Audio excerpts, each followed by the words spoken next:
Hello, আসসালামু আলাইকুম। এখন আমি বর্তমানে আছি কালশি ফ্লাইওভারে।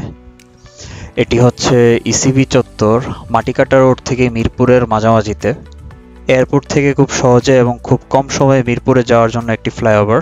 তো ফ্লাইওভারের ওপরে 2 লেন এবং মাঝখানে কোনো ডিভাইডার দেওয়া নেই।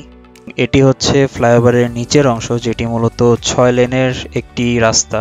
ঢাকা উত্তর সিটি কর্পোরেশন ও বাংলাদেশ সেনাবাহিনীর প্রায় 1012 কোটি টাকা খরচে এই প্রকল্পটি বাস্তবায়ন করা হয়েছিল।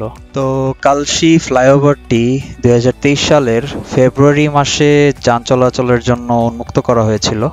তো বর্তমানে কালশি ফ্লাইওভারের নাম পরিবর্তন করা হয়েছে। তো এখন থেকে এর নাম হচ্ছে শেখ তামিম মহাসড়ক। কাতারের আমির শেখ তামিমের নাম অনুসারে এই নামকরণ করা হয়েছে।